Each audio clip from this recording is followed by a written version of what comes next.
नमस्कार, greater Jammu virtual में आपका स्वागत है। मैं हूं आपके साथ रोमी केरनी और लेकर हाजिर हूं सोल स्पीक्स का एक और एपिसोड। जी हां, अगर हम बात करें तो हमारे इस एपिसोड में हमारे साथ बातचीत करते हैं शैलेंद्र गुलाटी जी। अगर बात की जाए तो इनकी तरफ से ऑलमोस्ट 6 बुक्स लिखी गई हैं ऑन लॉर्ड शिवा, और इन्हीं से जानेंगे कि बेसिकली इनको ये बुक्स लिखने का पैशन कब आया और किस तरीके से लॉर्ड शिवा जो है इनकी लाइफ में एक टर्निंग पॉइंट लेकर आए। सबसे पहले तो शैलेंद्र जी, आपका ग्रेटर जम्मू वर्चुअल पर स्वागत है। Thank you. Hello Jammu, hello everybody.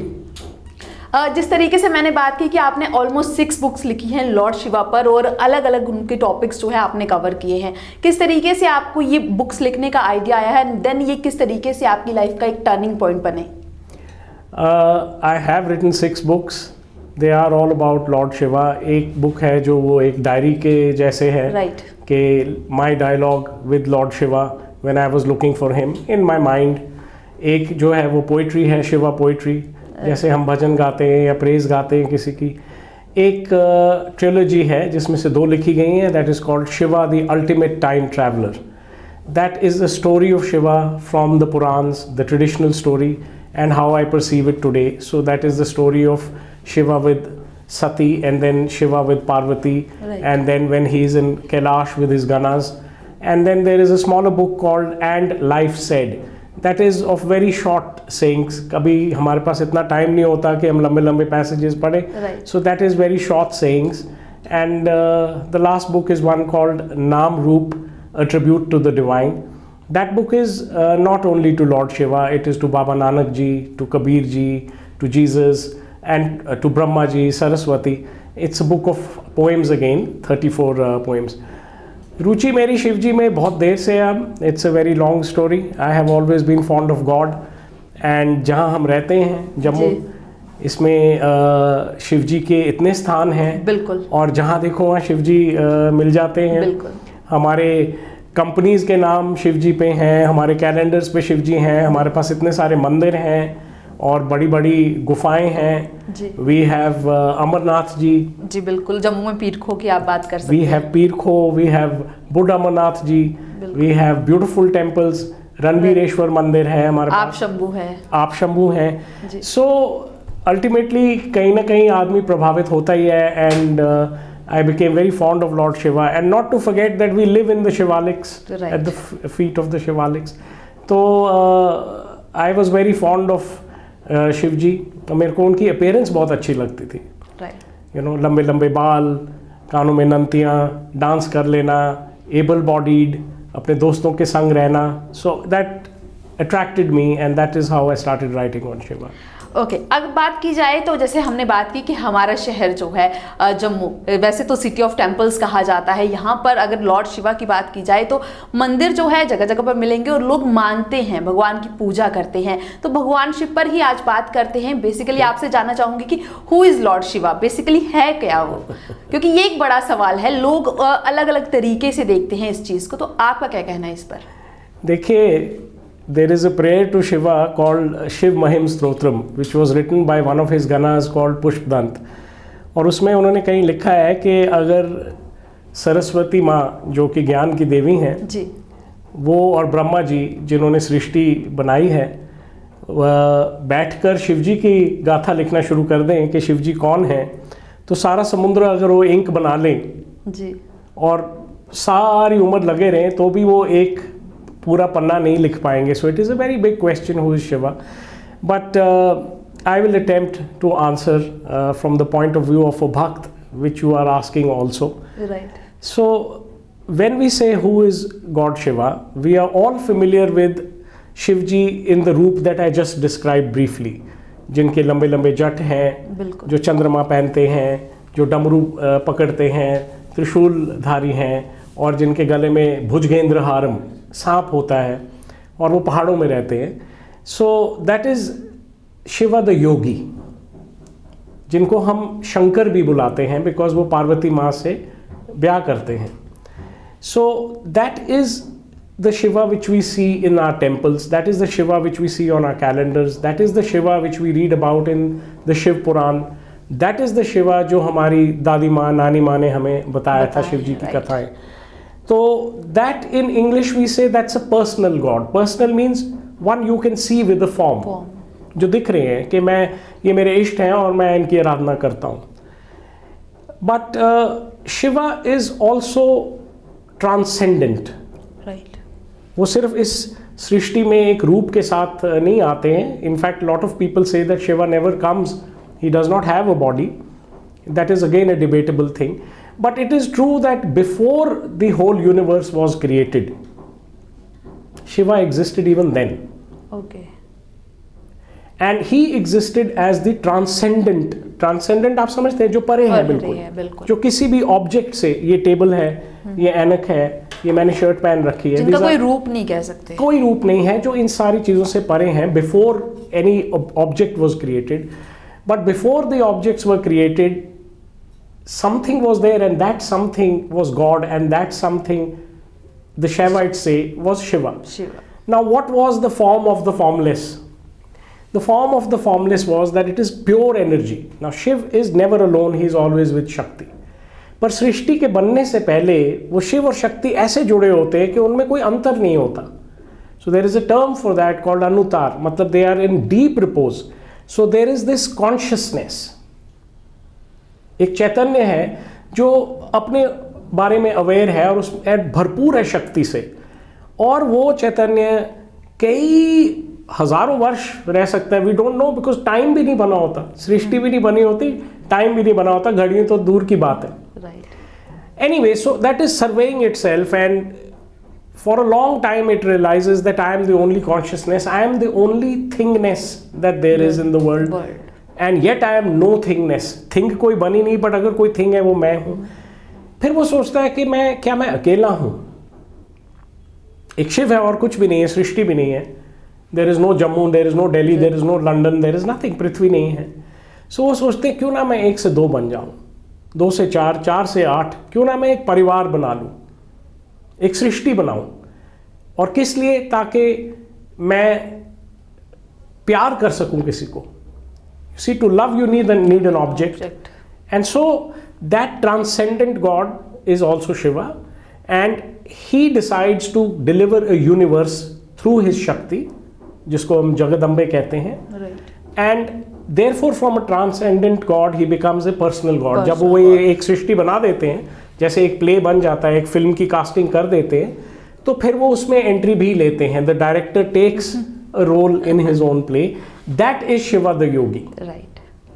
तो इट मीन्स कि आप कहना चाहते हैं कि शिवा जो है वो एक सुप्रीम बीइंग है, अगर देखा जाए तो, जो होते भी हैं और नहीं भी होते हैं, और दोनों रूप में जो है हमारे साथ किसी न किसी तरीके से चलते हैं.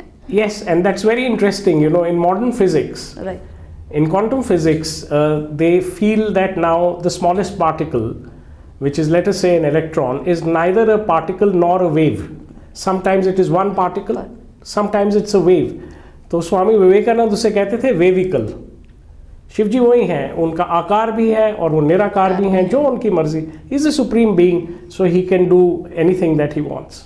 नेक्स्ट क्वेश्चन मेरा कुछ अलग है, बिकॉज अगर बात की जाए तो शिवा गॉड, भगवान जो हैं शिव हैं, उनको डिस्ट्रॉयर भी कहा जाता है. ऐसा क्यों? Yes, now you see, I just told you that when Shiva is the transcendent god, he creates the universe, so he is the creator. But जो हमारी मेन स्ट्रीम हिंदुइज्म है, you must understand that mainstream Hinduism is a little different from Shaivism. Shaivism is also part of Hinduism, but they are a little different. I'll tell you the difference. In mainstream Hinduism, we do believe that 3 जो काम होते हैं ईश्वर के, एक सृष्टि करना, और वो कहा जाता है कि ब्रह्मा जी करते हैं, is the father of all gods. फिर जब वो सृष्टि बन जाती है, उसकी स्थिति करना, मेंटेनेंस करना, उसको भरना, वो विष्णु जी करते हैं अवतार लेके. और फिर जब एंड में किसी वजह से सृष्टि को खत्म करना हो, या वो खराब हो गई हो, तो उसको खत्म करना हो, तो डिस्ट्रॉय करना हो, तो वो शिव जी को कहा जाता है. So that is why in main stream Hinduism he is called the destroyer. But Shaivites की ऐसी बिलीफ नहीं है. ये आप दोनों को अगर डिफरेंशिएट करना हो कि शैवाइट बिलीफ्स क्या हैं, और अगर मेन स्ट्रीम हिंदुइज्म की बात की जाए तो किस तरीके से कर सकते हैं? यस, मेन स्ट्रीम हिंदुइज्म की यहाँ बात खत्म होती है कि शिव जी डिस्ट्रॉयर हैं, उस सृष्टि को डिस्ट्रॉय वो करेंगे. But Shaivites, and there are Shaivites, there are many schools of Shaivism. There is Shaiv Siddhant in the south, there are Pashupatas, there are Lingayites, and हमारे कश्मीर में we have Kashmir Shaivism, which is very great. Their belief is that Lord Shiva is the creator, along with his Shakti, and he creates this whole universe. Maybe he can create Brahma first and then allocate him that job that you kindly create the world, but he still remains the creator. And when he creates, then he has to nurture that. So Vishnu ji का role आ जाता है, और जब वहाँ उसमें वो खुद भी होते हैं, I said in that play, as Shiv Shankar the yogi, तो वो इसे डिस्ट्रॉय नहीं कहते, वो इसको कहते हैं कि this is a kind of, जो एक चीज़ बनी है वो वापस भी जानी है. सो शिवजी से ये एमिनेट हुई है, और अल्टीमेटली शिवजी उसको अपने में ही समा लेते हैं in that transcendent God. So it's more like a reabsorption into himself, it's not a destruction. And you must be knowing कि शिवजी का जो चिन्ह है सबसे बड़ा शिवलिंग, बिल्कुल, तो शिवलिंग is a symbol of creation, not of destruction. Right.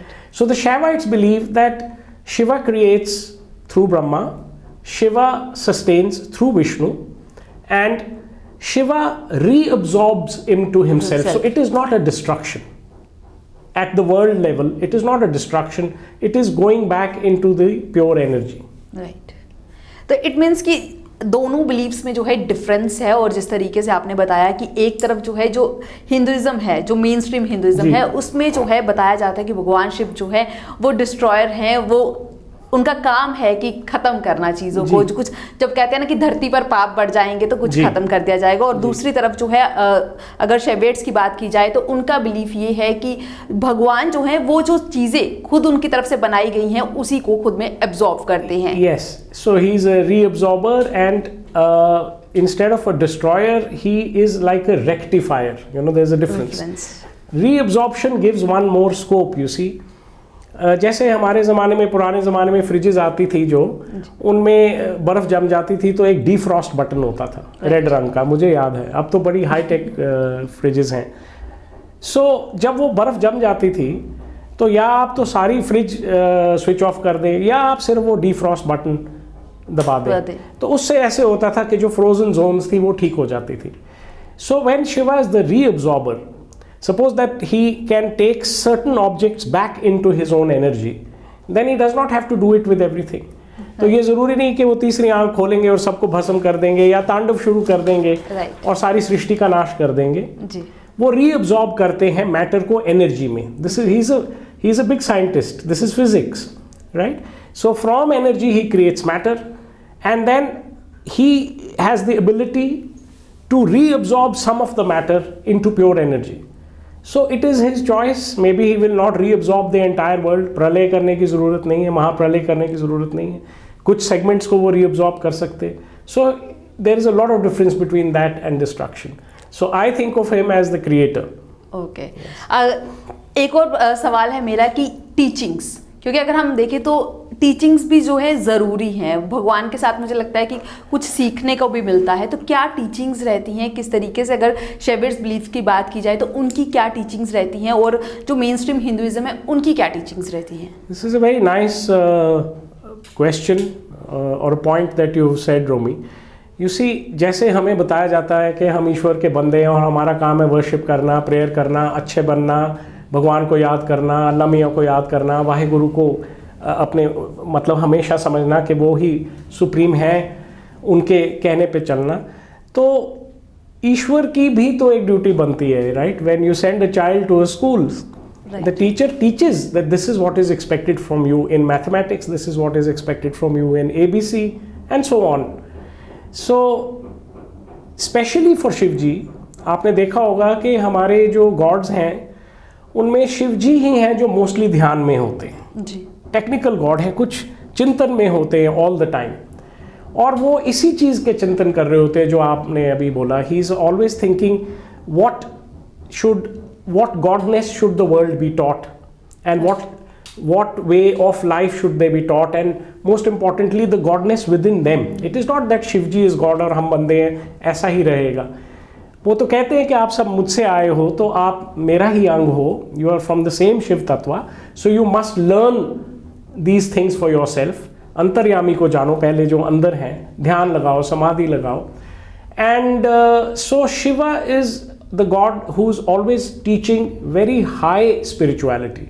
जैसे कृष्ण जी के बारे में हमने कथाएं सुनी हैं, बिल्कुल, वो गोपियों के साथ भी थे, वो कुरुक्षेत्र में भी थे, वो गोवर्धन पर्वत में के को भी उठाया उन्होंने। बट हमें ये भी मालूम है कि उनकी टीचिंग्स बहुत ज़बरदस्त हैं। भागवत गीता है, जब शिव जी की बात आती है तो दुनिया उनको प्यार बहुत करती है। उनकी कथाएं भी मालूम है, पार्वती जी के साथ, नंदी के साथ, भृंगी के साथ। बट शिव जी की टीचिंग्स क्या हैं, this is a little less known. And where we are in Jammu and Kashmir, in Kashmir Shaiv Darshan, right, he came again and again to give some very good teachings to his rishis. पहले दुर्वास ऋषि को दी कई हजारों साल पहले, वो बात चलती रही, फिर वो खत्म हुई तो दोबारा आ गए और वो वासुगुप्त जी को दी जी। एंड वो टीचिंग्स जो हैं दैट इज़ आगम शास्त्र, मैंने जो शिव जी ने रिवील किया है। और मेन उनके टेक्स्ट जो हैं उसको शिव सूत्र कहते हैं। और वो शिव सूत्र जो हैं वो अब हमें अवेलेबल हैं। पहले तो शिव जी ने वासुगुप्त को दिए थे, किसी पत्थर पे लिख के दिए थे, पर अब किताबों में भी मिल जाते हैं। But so there is a supreme teaching called the Shiv sutras.